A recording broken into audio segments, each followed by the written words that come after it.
Houston, Texas. And I'm your host, Laurel Rutledge, and I cannot wait for the show to start because spending Tuesday mornings with you is a highlight of my week. And if you're listening or watching on one of my pages, be sure to give StreamYard permission so I can see your name and I can see your comments. And let me know where you're tuning in from so I can give you a shout out on the air. I know we have a global audience, and I want to acknowledge you for taking the time to listen to me. For those of you in my time zone, and for those of you who are way out of it, I also want to welcome your questions and your comments. Now, I got to run so I can get ready. See you soon. Good morning. It is Tuesday morning. It is February the 7th, 2023. I am here. I am your host, Laurel Rutledge of the Rutledge Perspective Radio Show live here at KCOH Global Network here on the corner of Alameda and Wichita in Houston, Texas, the historic Third Ward in the historic KCOH station with our beautiful, beautiful window to the world here. And I am, as always, grateful to be here for another day with all of you. Excited about spending this time with you. So today, I do have some stuff to talk about with voting and everything. We'll do that at the end because I really want to get to this topic today. And the topic today is I see you. I see you. And we all deserve to be seen. And, you know, I came in here. I'm always excited to come in. But, you know, there's always sometimes there's stuff that's just kind of heavy on your spirit. And so there's something that's been heavy for me. And with it being Black History Month and the whole DEI space, diversity, equity, and inclusion. And of course, now everybody wants to add a B, belonging. And knowing that I know some individuals, some women in particular, some Black women in particular, who are DEI experts, who are truly expert, like have spent their lives in this space, not just living in the skin, right? But in the space, doing amazing, incredible work. And then I know a lot of people who have been put in the roles performatively, who shouldn't be in there, but you know what? We can check the box. And yet, this whole idea of being seen is incredibly important as leaders to understand what it means to see the people that are on our team, right? And to be seen as leaders. So where this came up was I was having my session, you know, with my therapist, who you guys know I'm in therapy and I love my therapist. Now it's turned into almost more of a business coaching kind of life coaching thing after all these years. But she was asking me, she's like, you know, how are you doing? And I said, you know, so here's the thing that's happening for me. I still am very selective when I listen to the news. Now, I try to stay on top of things because I'm here with you guys and I cannot show up for you ignorant as to what's going on. I need to be paying attention. And I really do need to protect my spirit, right? And protect my soul, protect what gets in. And even as I came from this amazing summit in Puerto Rico, which really got me jazzed up, right? And I still find myself, and I'll go into this again because I haven't done it in a couple of years, well, a year and a half maybe, talking about this whole polyvagal theory, right? Our vagus nerve, our central nervous system, that really is the thing that leads us to respond, that fight, flight, or fright. Y'all, maybe I should have gone back to bed because I actually got up, like I woke up when I needed to wake up this morning. I was up at 4:30, got my little, you know, meditation in. I mean, all that kind of stuff, mobility, everything. Fight, flight, or freeze, right? That's what I'm talking about. Fight, flight, or freeze. Try to say that really fast. But I'm sitting really solid between sympathetic and ventral. So sympathetic is your fight or flight, right? That can be that really frenetic nervous energy. Ventral is in the zone. So I'm sitting really right between those, where I'm really excited about what's going on, but still, you know, kind of, I don't know, but just, you know, really solid. And so as I was having my session yesterday, I said, but you know, here's the thing that is clouding, or clouding is probably a strong word, that is underlying everything that's going on right now. And that is this very real sense for me of an attack on my very existence. Now, maybe it's more palpable because we're in Black History Month, and I've been reluctant to do some things for Black History Month this year, not because I don't believe in Black history, because I am Black every day. It's just, what does that meme say? This month I'm blackety black, right? So it is, for me, it is my history, right? I am Black history. I am my ancestors' dreams. It is not lost on me the amazing things that we as a people and a community have done, along with the amazing things that those from other marginalized communities have done. And so I am posting again, and I think we started with Henrietta Lacks, um, without whom most of the research, if not all, some would argue, of the research around cancer would not be possible. Whether or not she intentionally participated is a whole different conversation. Read the book. So I was talking to my therapist about it, and I said, this whole idea of being completely under attack, my very existence being under attack is just a lot, right? And I waffle between just complete abject despair, anger, frustration, what can I do? All the things. And yet as leaders, we can't just go to ground. Now we need to figure out how to feed ourselves so we can keep showing up, but you can't just disappear. Take time to rest. Who is it? Nedra Tawwab, right? Rest is resistance. Take time to rest. But use that rest as an opportunity to recharge, to fight again. And don't get me wrong, I am absolutely a woman of faith. So whatever your thing is, I know that I am walking in purpose. I know that I am here. I know that I have a message to give. I know that I have people I can support. I know I'm really good at what I do because I'm using my God-given talents finally, right, in the way that they are intended to be used, and not just at the whim of others, but because I'm being intentional and purposeful about them. And yet every day I talk to other women leaders, other Black women, about the constant battle to just exist in peace. Good morning, Happy. Thank you for being here. About the ability to just exist in peace and to be recognized, rewarded, acknowledged, not even rewarded, acknowledged as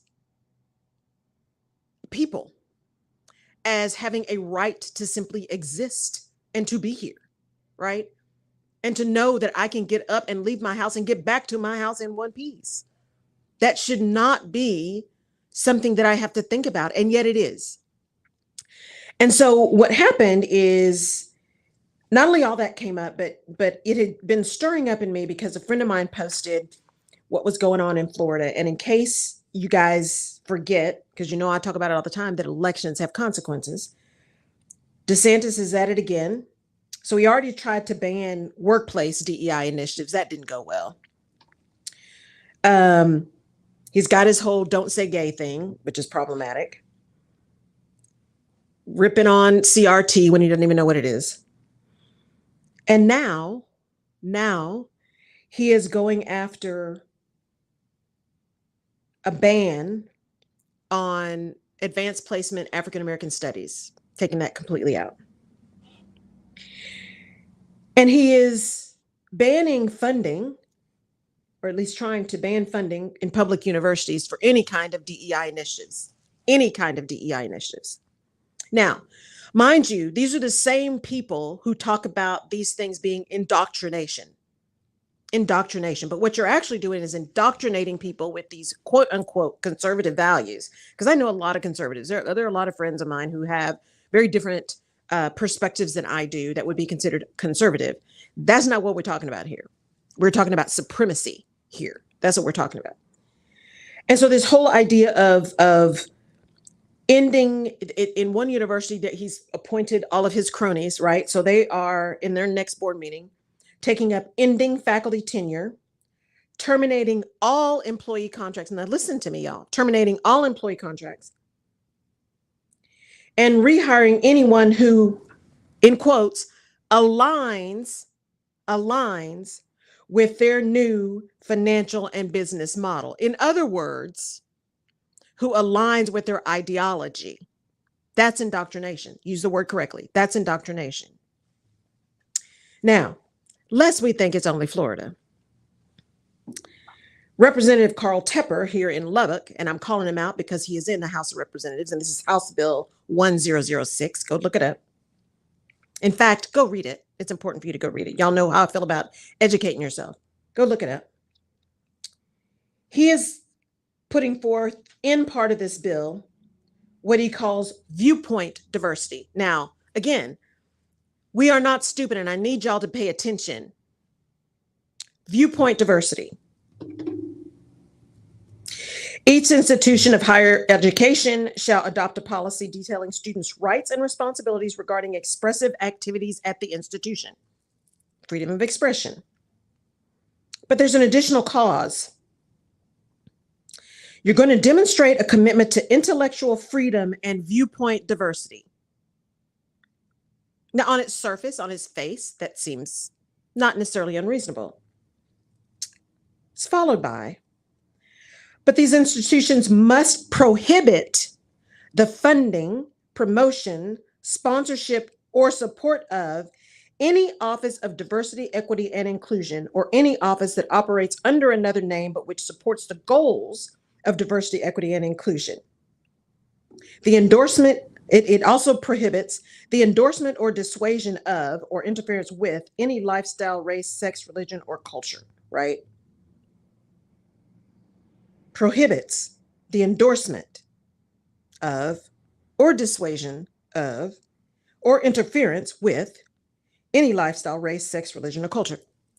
What does this even mean, right? Other than if we support diversity, equity, and inclusion, somehow that is undermining or taking things away from those who have the right to whatever it is they think they have the right to. Which brings me full circle, and we'll talk about this in the context of elections have consequences. So again, that is Carl Tepper, House Bill 1006. He is the representative for Lubbock District 84 in Texas. Y'all know who DeSantis is.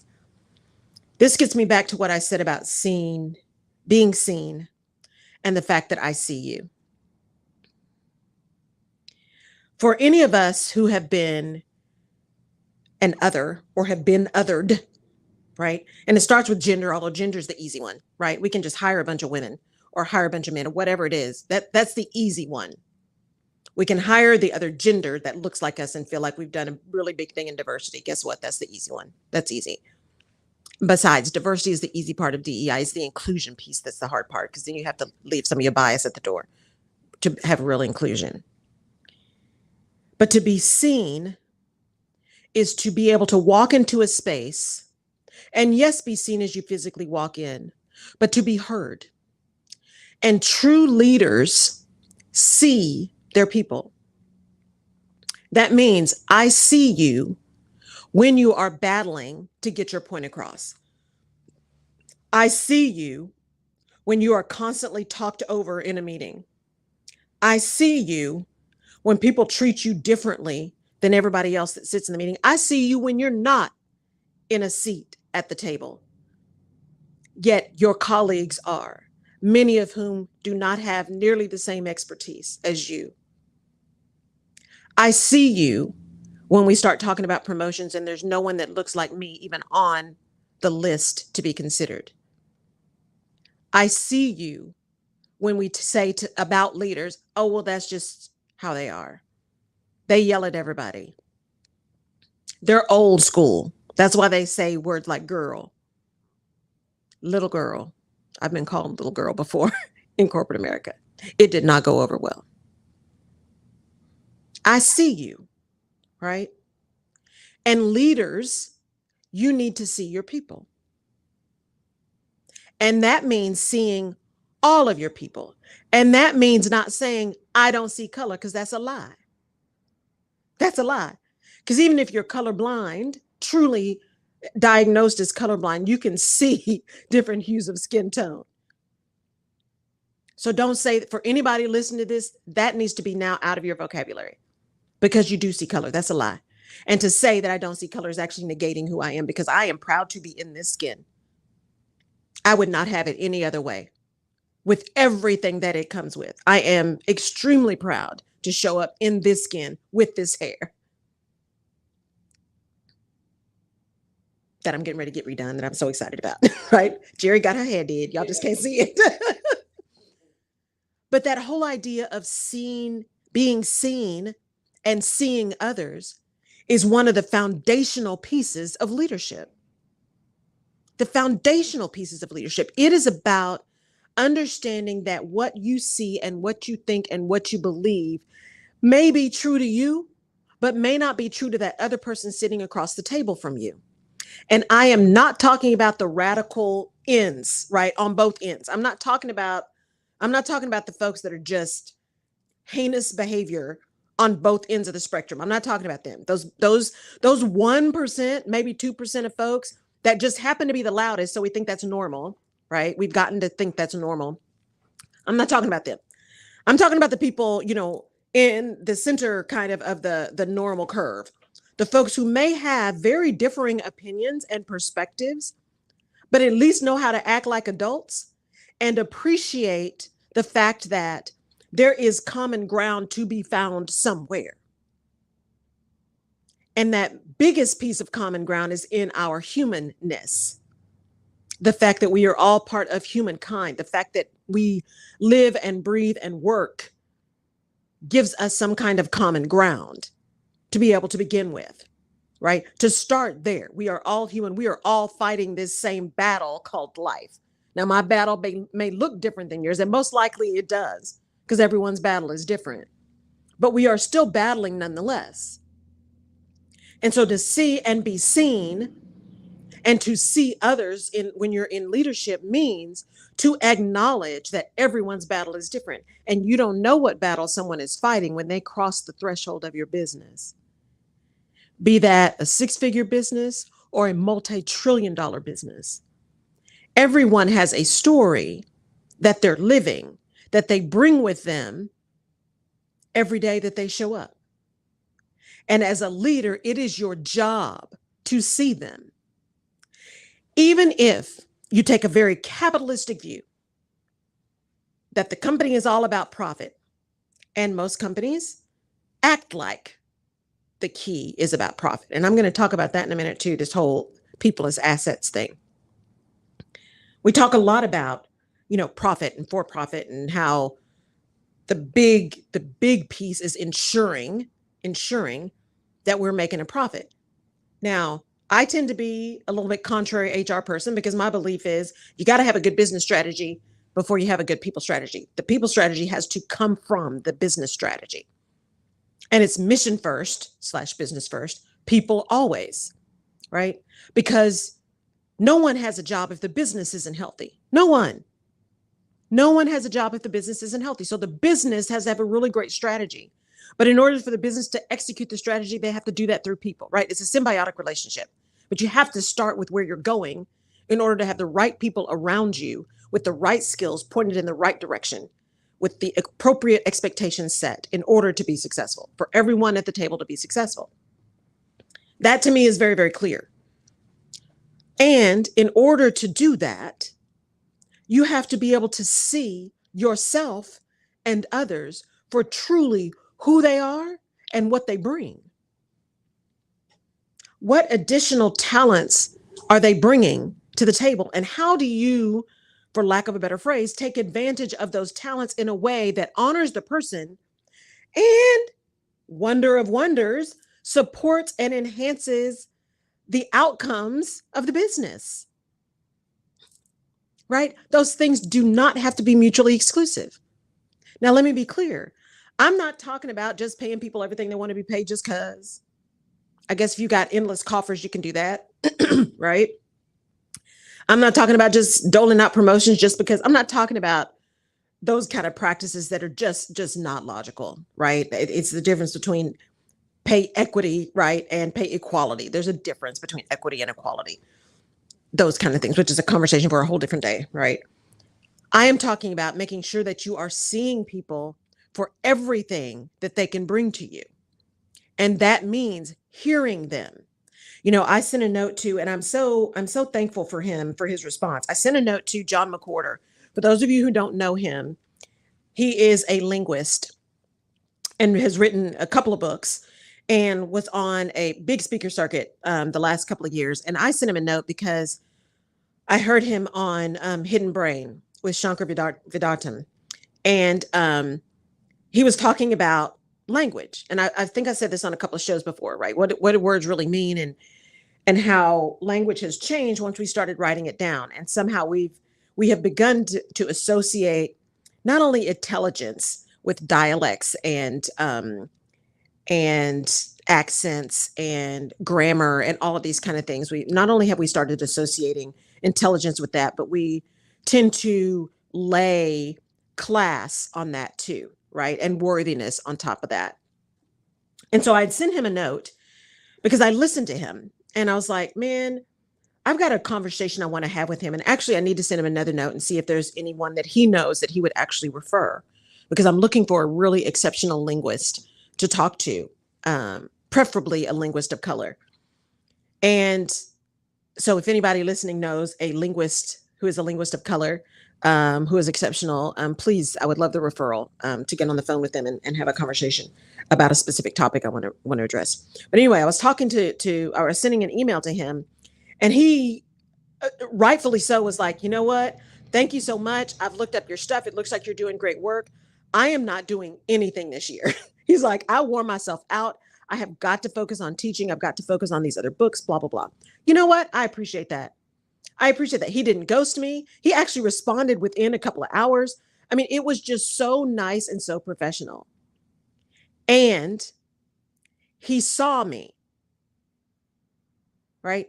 He didn't respond with, I'm not available. He didn't respond with, I'm not doing this. He didn't just ghost me. Had that happen before too. He actually took the time to read what I wrote and to tell me, basically, it's not you, it's me, but it looks like you're doing great stuff. And here's why. He didn't have to do that, right?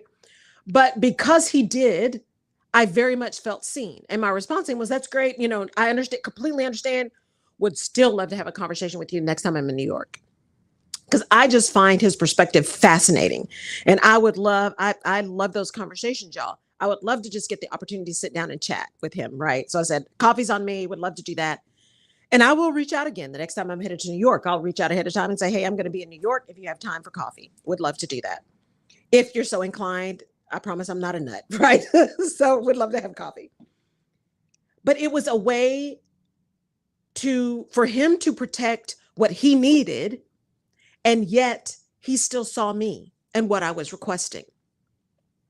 It's the same thing when you are leading an organization, when you are building a company. How do you ensure the people that are working for you and or with you, right, are seen? And that's not about money. That's not about 401ks, right? That's not about any of that stuff. That's not about free lunches. That's not what that's about.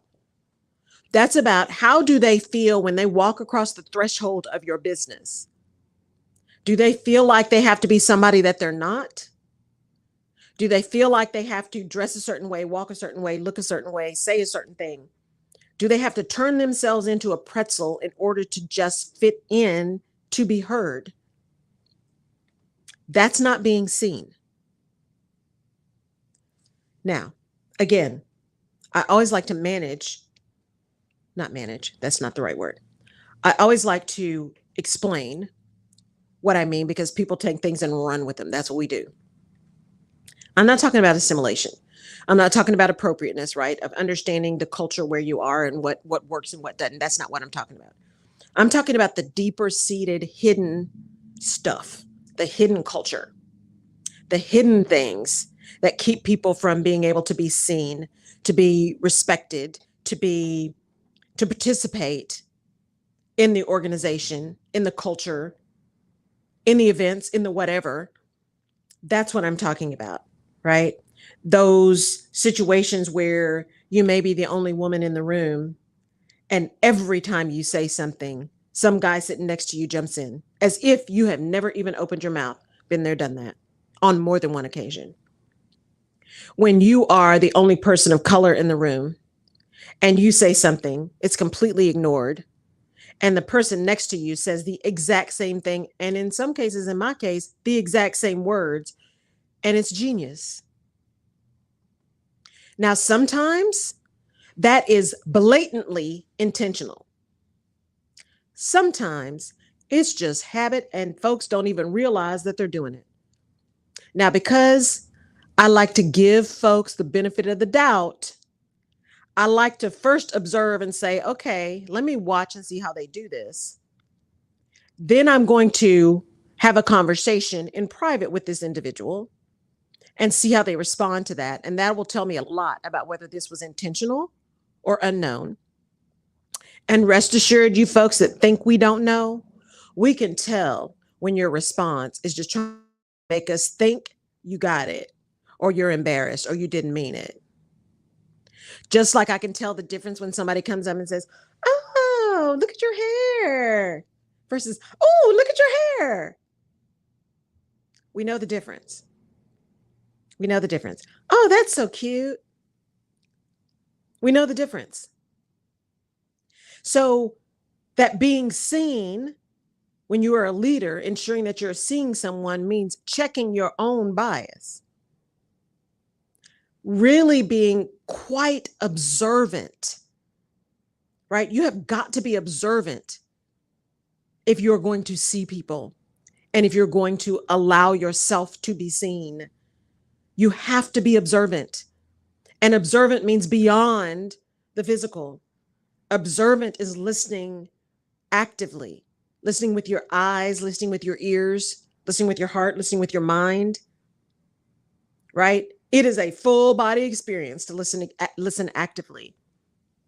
And you have to be able to do that in order to see people and to have them feel like they've been seen.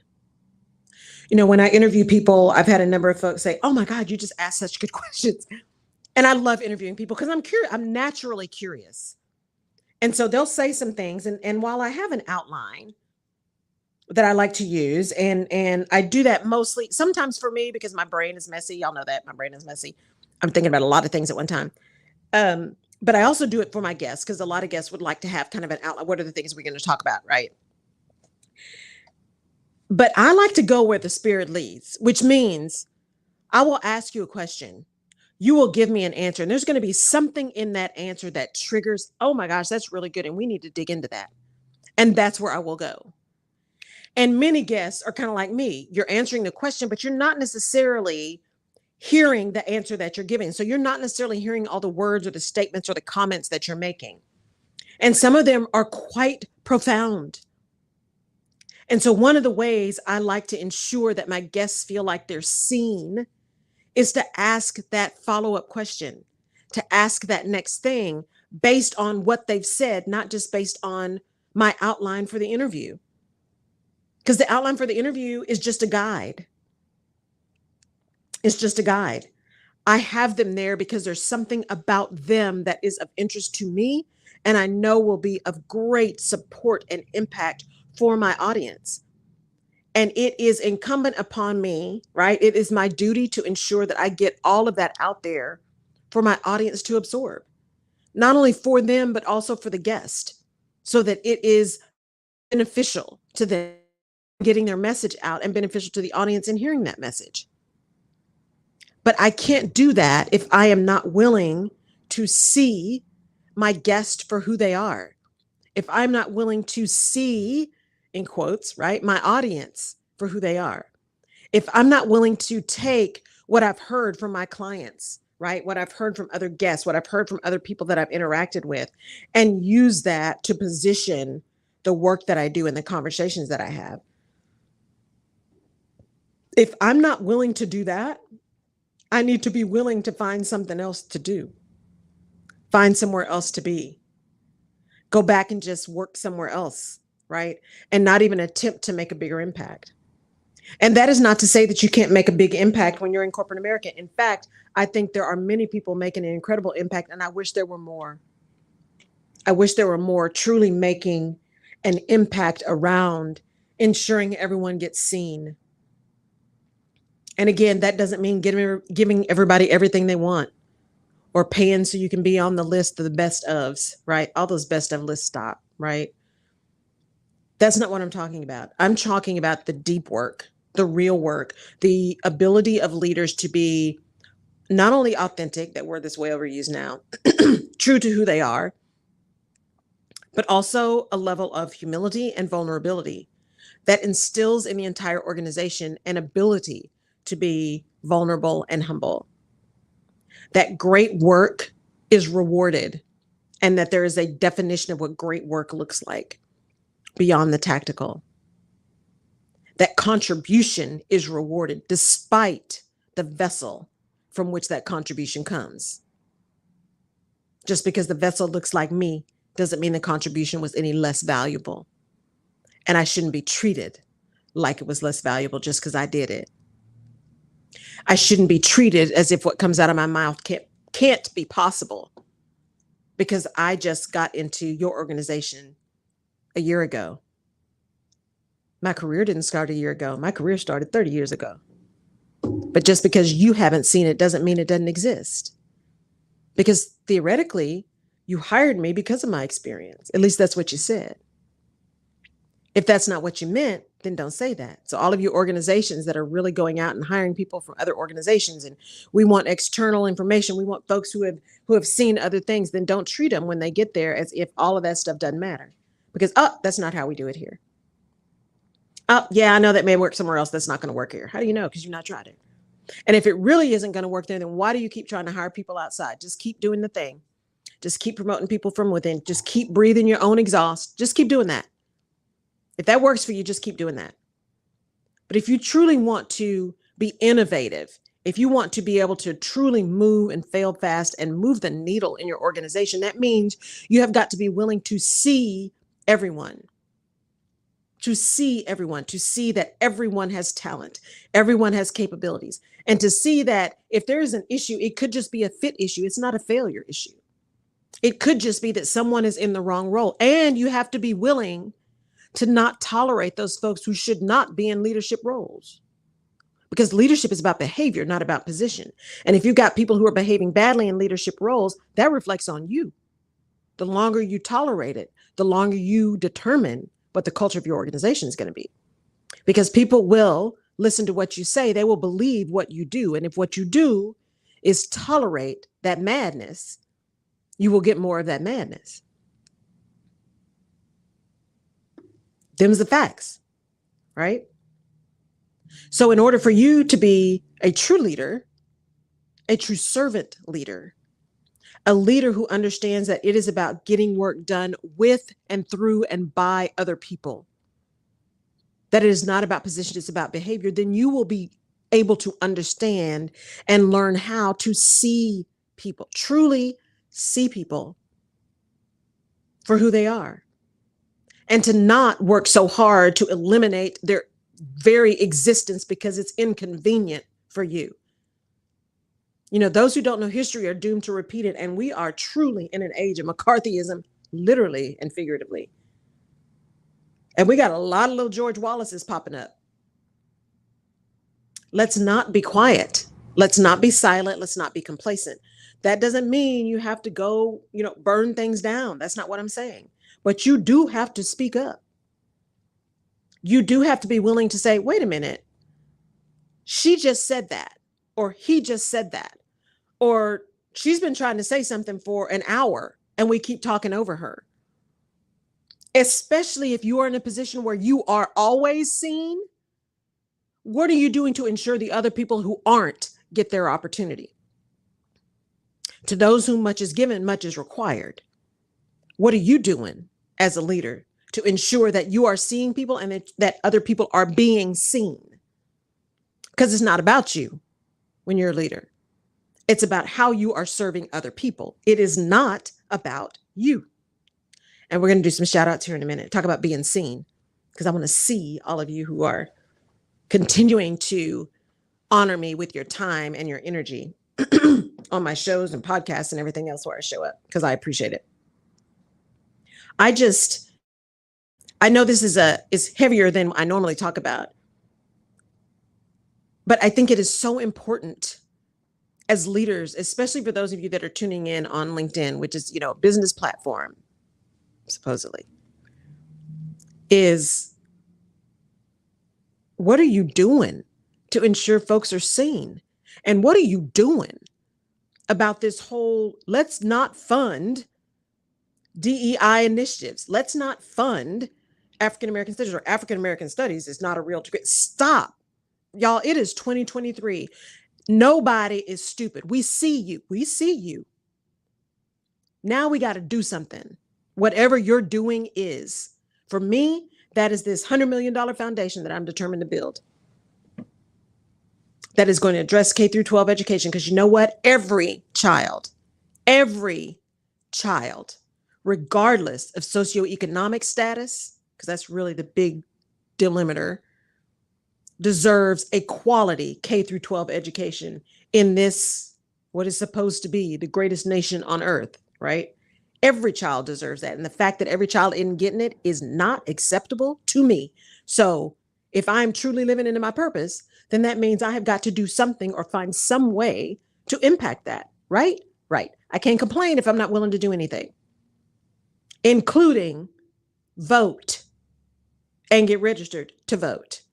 And listen to these people who are trying to say that I don't exist and my history doesn't exist. Because quite frankly, you wouldn't have heart surgery. You wouldn't have traffic lights. There's a whole lot of stuff that you would not enjoy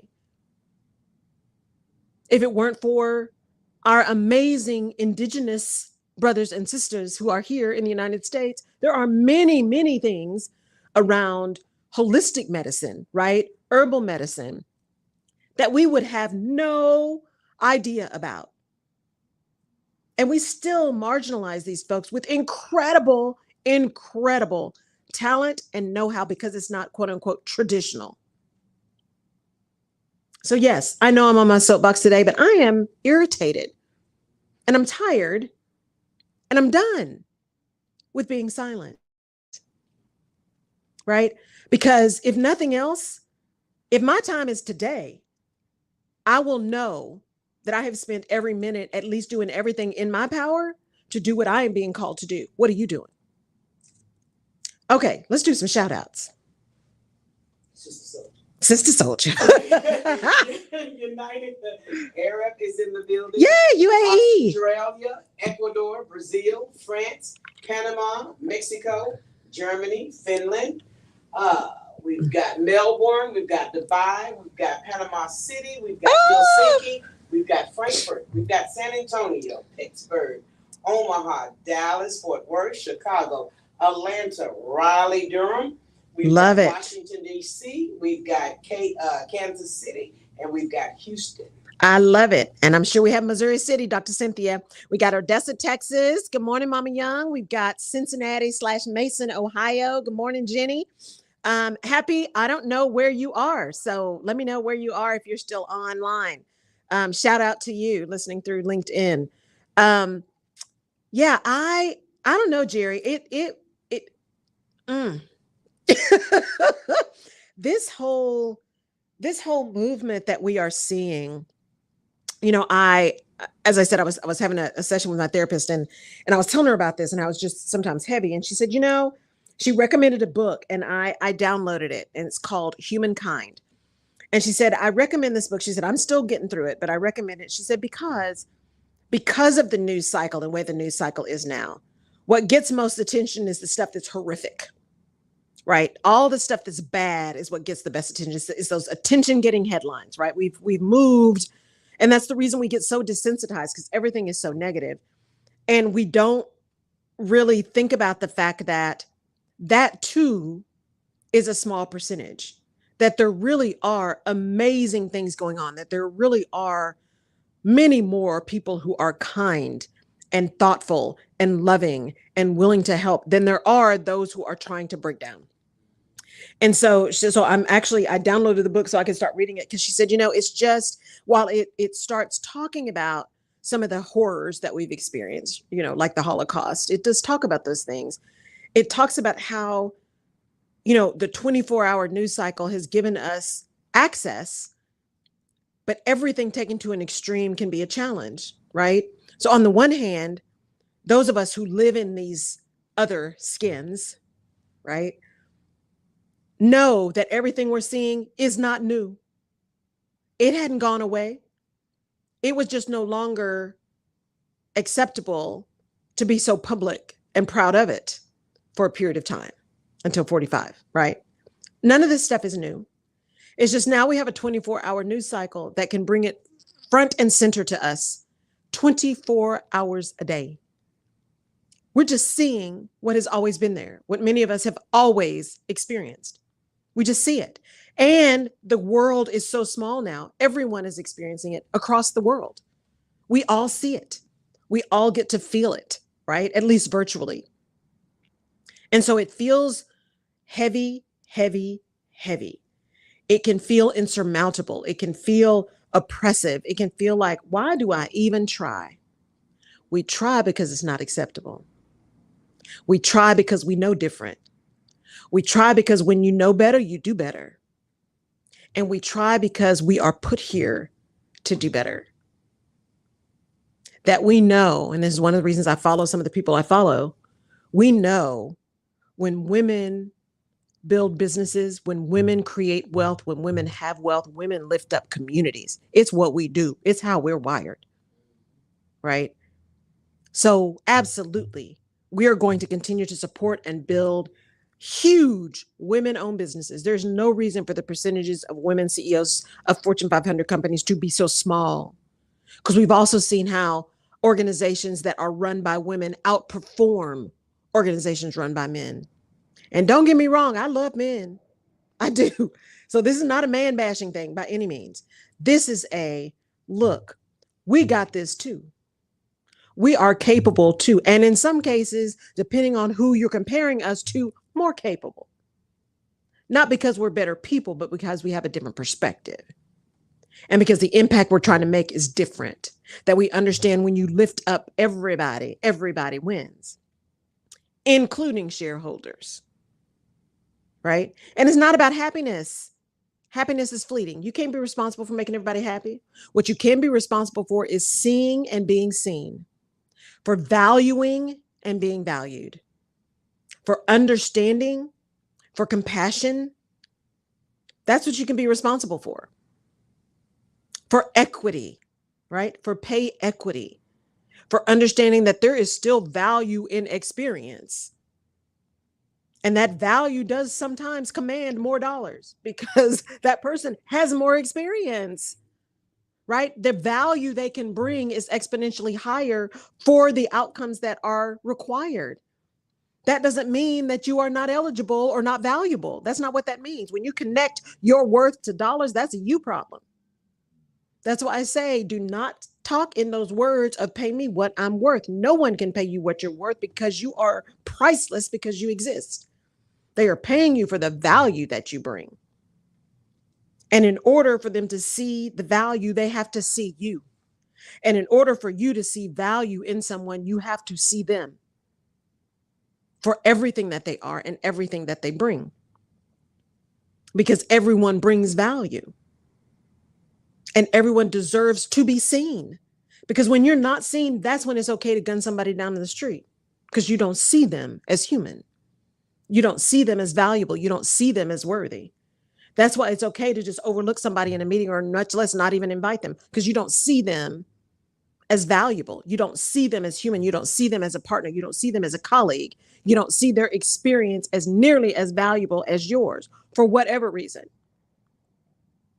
On a good day, it's just an oversight based on whatever your stuff is. On your worst day, it's an intentional oversight. It's an intent to harm, an intent to marginalize, an intent to dehumanize. At its worst, that's what that is. And so the question to you as a leader, when you see someone, do you really see them? And when you don't see them, is that intentional? And only you can answer that. When you are in a meeting and you make an agreement and everyone aligns with the agreement, and then you come back to the person who's executed on the agreement and said, oh, you misunderstood, and make them think they're crazy. When what really happened is you went out and talked to somebody that you shouldn't have talked to. And because you're more interested in being liked than doing the right thing, you're all of a sudden worried about doing the thing that you all agreed to. So instead of saying, you know what, now I'm uncomfortable, what you say is, you got it wrong. That's a lie. That is not seeing the person as valuable. That's not seeing the person as worthy of your attention or worthy of the same respect that you command. That's not leadership. That's not leadership. That's ego, right? That is ego. That's authoritarianism. That's all those other things, but it is not leadership. Leadership is saying, ooh, okay, maybe there's something else I didn't consider, or you know what, I need to prepare myself because this isn't going to go over well. And maybe the conversation I need to have is, you know what, I did a trial balloon on some of these things and it's not going to go over well. So we need to talk about the communication. If we're not willing to adjust what we said we were going to do, can we talk at least about how we're going to execute? Grown folks do that. Real leaders do that. Poor leaders rewrite history and make you think you're crazy. Hello, corporate America.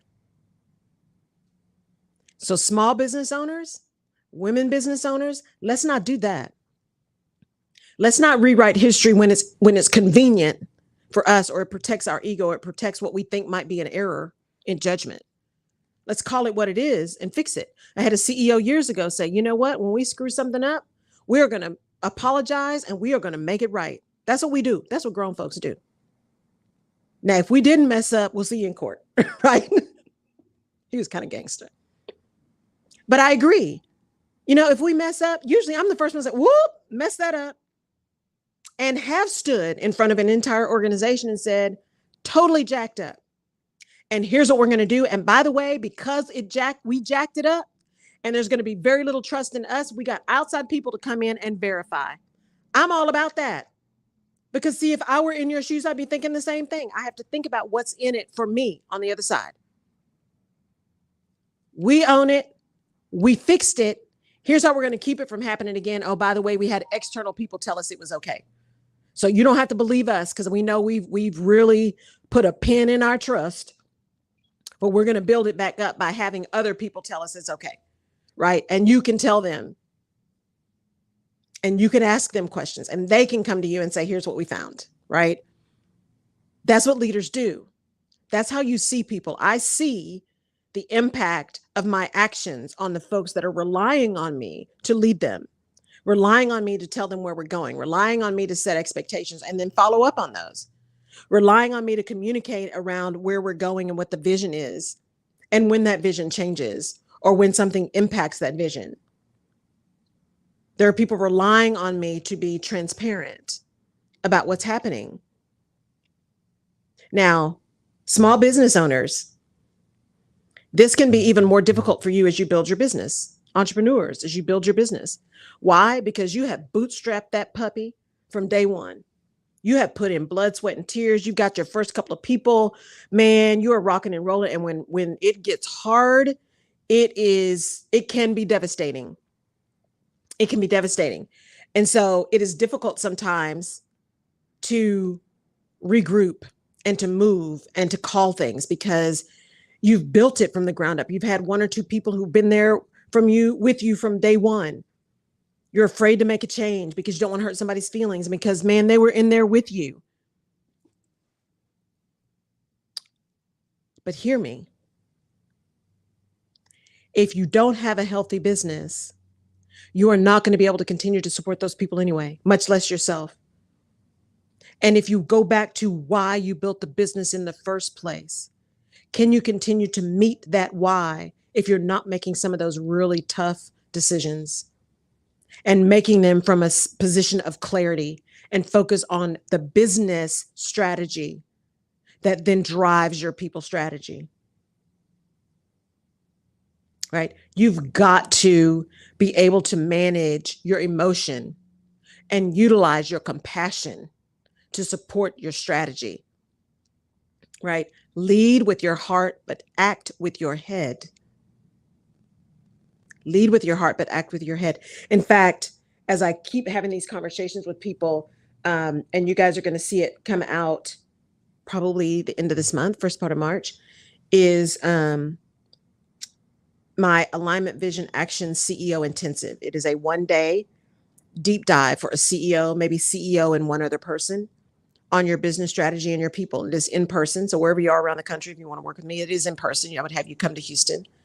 There would be a lot of pre-work that you would do, but it would be a full intensive going through your business strategy connected to your people strategy, right? Getting you really clear on that alignment of who you are, where you are, so we can get to what you want, that vision of what you say you want. And then we look at those people pieces and what action you're taking to get there, right? It works. How do I know? Because I've used it. How do I know? Because I've used it with my clients, right? It is not cheap. It is not cheap to do this. It is an investment.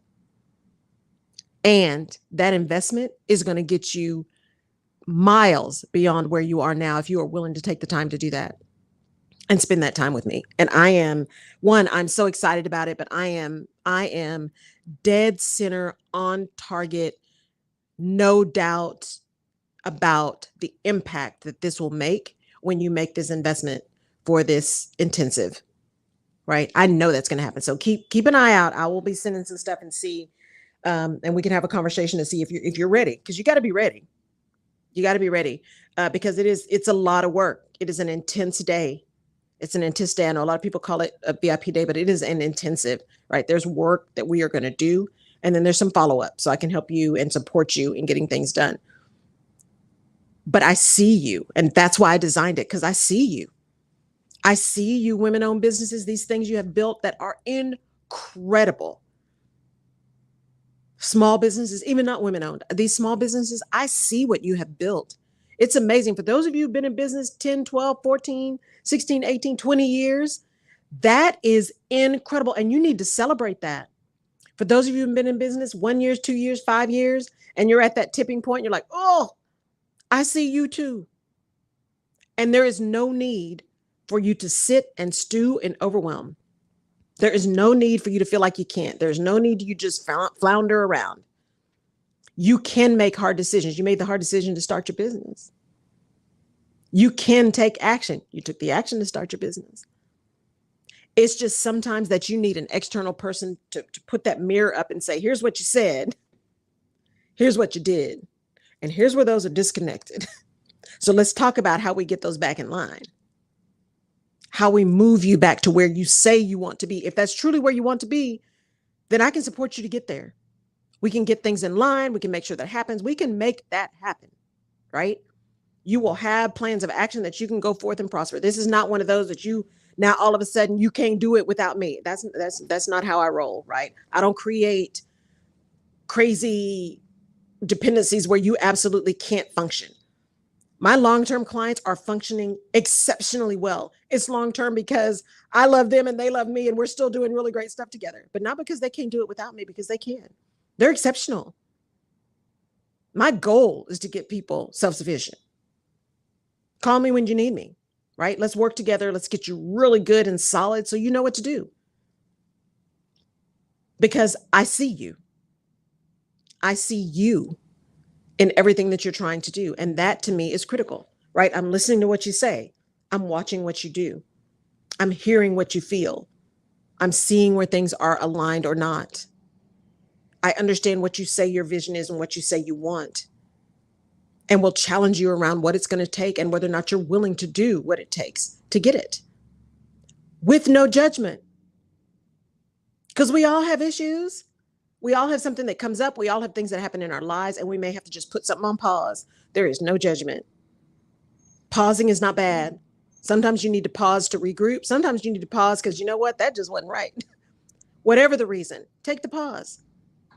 Take the pause, regroup, re-energize, and then move forward with energy and with focus, because you see you. You see your team. You see, right, the prize. You see where you're trying to go. You have laser focus on that. But that laser focus, and that laser focus gives you so much freedom to operate, to maneuver, to adjust, because you know what the outcome is, and you are willing to be flexible and adaptable as you gather information to get to that outcome that you desire, right? But you got to be willing to see people. You got to be willing to let people see you. You've got to be willing to take everyone for the talent that they have right? Even if that talent means you've got to help someone be successful somewhere else, right? Create ambassadors for your business. People may not stay with you forever, but as long as their time with you, you want to make their time with you as successful as possible. They learned a lot. They felt seen. They felt, a part of something. It just no longer was a fit for whatever reason. You don't have to be nasty in that situation. And if it ever gets really easy to just get rid of people, you need to find something else to do. It's never easy to get rid of people, ever, because you're impacting someone's life. Even when you know it's the right thing to do, or even when you're angry, right? And it's like, this just can't happen anymore. Even when it's the right thing to do, doesn't mean it's an easy thing to do. Because if you are human, you recognize you are impacting a human.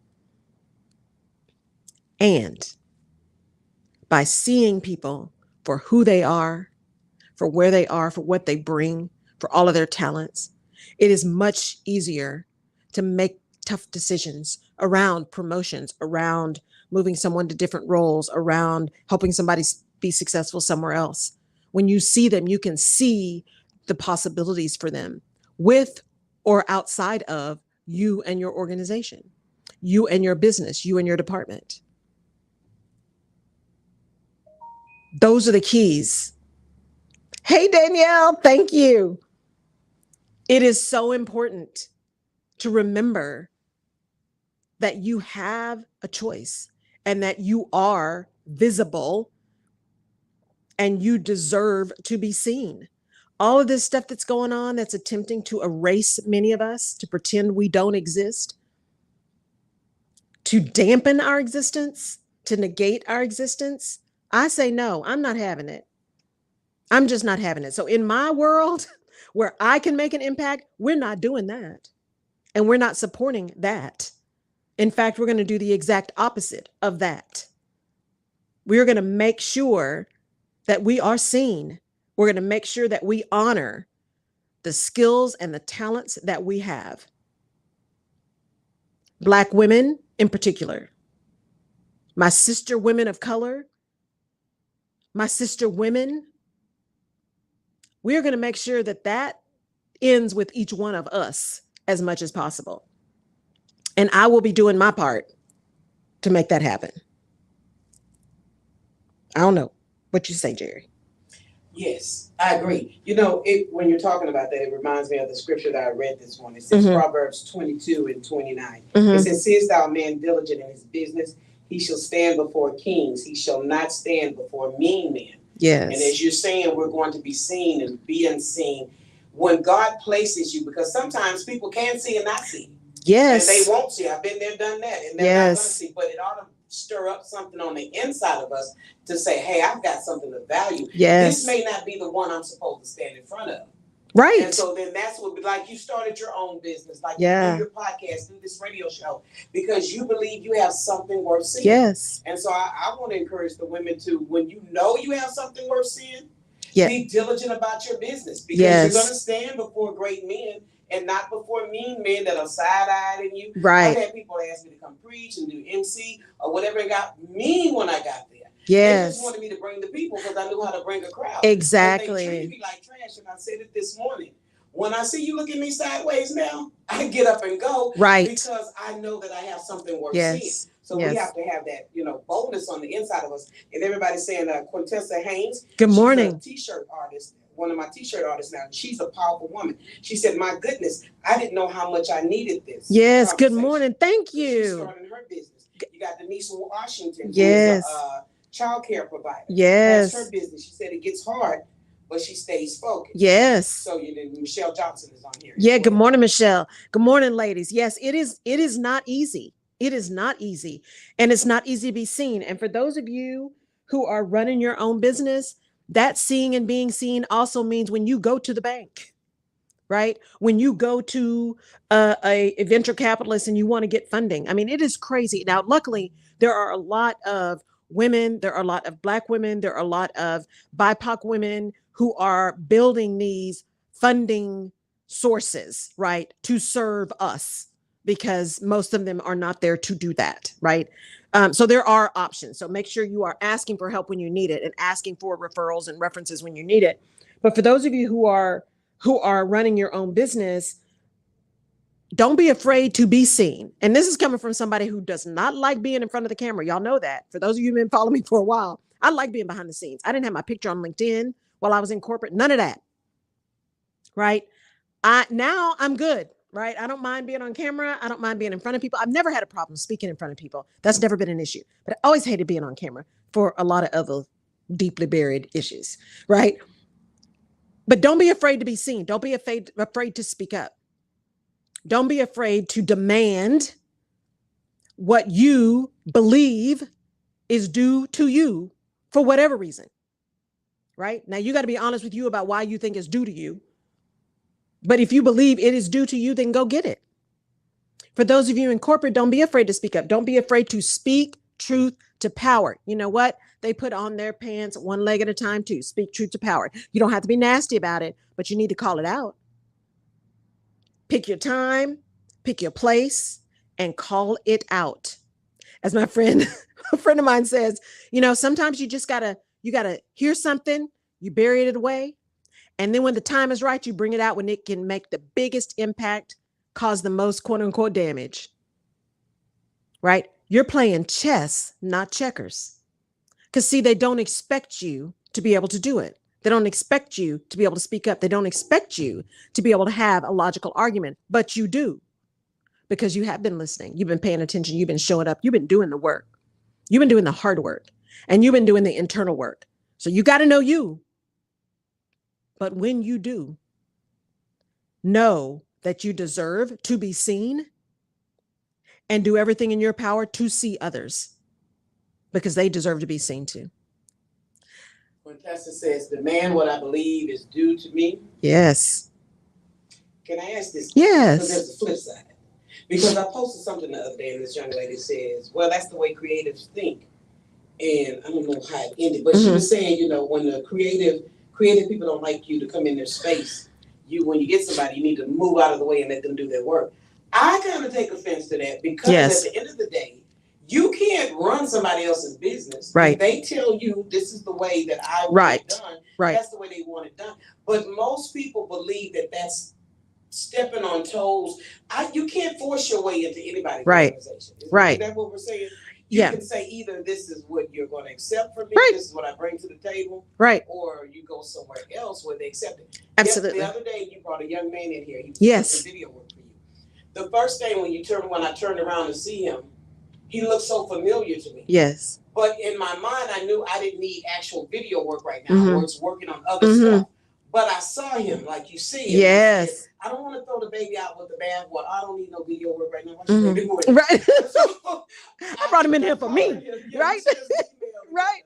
And I said, let me go ahead and call him. And normally I would be like, that's not what I need right now. Right. My focus is on this and on that. And had the most pleasant conversation with him for something totally different. Yes. Done.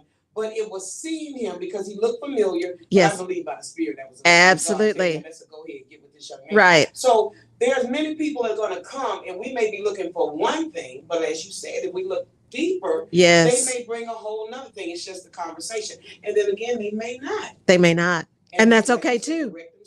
Absolutely. And when you talk about creatives too, that's an interesting thing. It's one thing if you, for example, I'll just use this because it's simple. If you go into an art studio, you're going to buy a piece of art. You didn't tell that person, this is how I want you to paint it. You're not telling them how to do their business, right? You're buying their piece of art, their creation, because their creation speaks to you. But when I want my logo done, or I want my mural done, then I am going to direct and say, you know what? Here's my vision. I want you to bring me something that fits my vision. I want you to bring your gifts, your creative gifts that are not in my lane, to bring my vision to light. That is not negating their creative spirit. In fact, that is using their creative spirit to develop something that they may never have developed before because they've never been asked to do it in the way you're asking them to do it. There's a difference. Throw this shoe at you. Right. There's a difference. On the head because you know how you want it done, but they have the ability to do it done. So you're working together. That's not when somebody said, no, this is the vision I have. Right. It is that there may be a shared experience, there may be shared conversations, about, you know what, you want this mural that's this big. Let me tell you what that, based on what you're saying, let me tell you what the challenges are with that. That's a valid conversation, right? You're saying you want these colors. Let me show you if it's on this wall with the kind of fade. That's expertise that I'm asking for. Because see, I'm paying you for that. Yeah. But it's different for you to say, no, that's not what you want. No, I know what I want. What I need you to do is tell me how we're going to execute it, right? Or if something's impossible, that is a conversation we need to have, right? But if it's possible, I just need you to do, because here's the thing. You do what I ask you to do and I don't like it, that's on me. You don't do what I ask you to do, that's on you. And see, then we got an issue, right? So go out and see somebody today. See them for who they are and tell them you see them. Tell them you appreciate them. Tell them, right, that they are valuable in their very existence. Thank you for tuning in this week. Oh, don't forget, vote. Don't forget to vote. League of Women Voters here in Texas actually has on the 8th, so that's tomorrow, at Lone Star College, they're doing a voter registration from 10 to 1. And then on Saturday, they're registering high school seniors at Moody Park from 9 to 1. Elections have consequences. Y'all heard what I was talking about happening in Florida with curriculum and DEI, and happening in Texas. House Bill 1006. Pay attention in Texas. House Bill 1006. You see what's going on. Elections have consequences. Pay attention. My existence is not going to be erased if I have anything to do with it. I'm going to keep showing up like this until the Lord says something different. All right, y'all. Have a fantastic day. Thank you for tuning in around the globe. KCOH Global Networks, the Rutledge Perspective Radio Show Live. We'll see you next week. Bye. All right, guys. Thank you so much for tuning in, Quintessa.